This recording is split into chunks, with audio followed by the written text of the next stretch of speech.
May nagtanong po sa akin mga kabisi kung ano po daw ginamit ko, bakit daw ako pumuputi na nakasubaybay naman daw siya sa akin noon pa na hindi naman daw ako masyadong maputi. Pinagdasal kung maputi ako.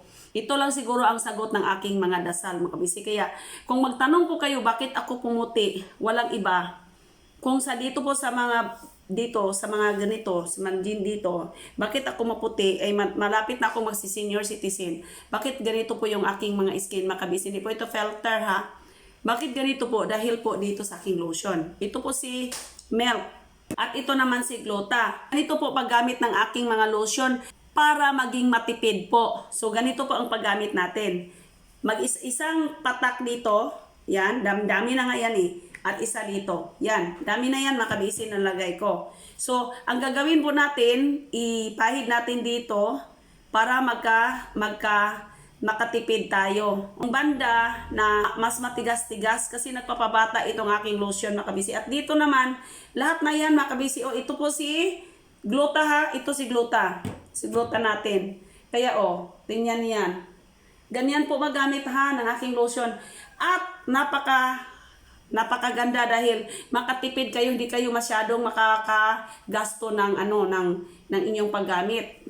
Matipid po siya ng paggamit natin. Ito po yon si Gluta ko. Gluta na aking lotion. Ito po yung una kong ginamit makabisi. Pero in-maintain ko na ngayon ay ang Milk na. Pero ganito po yung result ni Gluta. Napakaganda din po ni Gluta. O tingnan niya yan.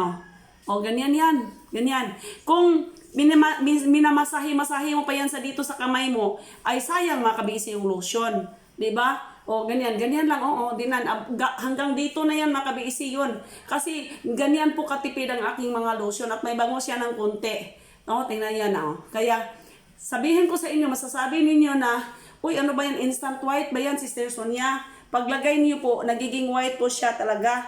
Nag-whitens po ninyo. Mag-absorb po ito after 1 hour. So magiging ganito po siya. Tingnan ninyo ang diferensya. Kita naman, di ba? Di ba? So, ganyan po ang diferensya niya, makabiisi. Kitang-kita naman. Dito tayo sa Milk. Milk dito sa isang kamay. Milk ang ilagay natin. Okay.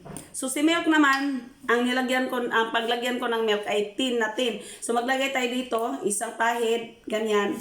3 lang din. Yan. Okay? So, ang gagawin po natin, ganito po din. Ganyan ako maglagay, makabisi, para po matipid. Yung mga ang tawag dito, yung mga joint lang ang ilagyan ko makabisi.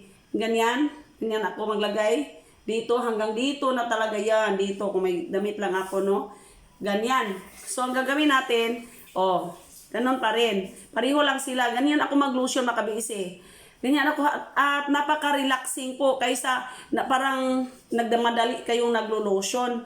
Nagmamadali po kayo, ay, yung parang pahid-pahid pa rin sa kamay, naubos na yung lotion niya makabisi.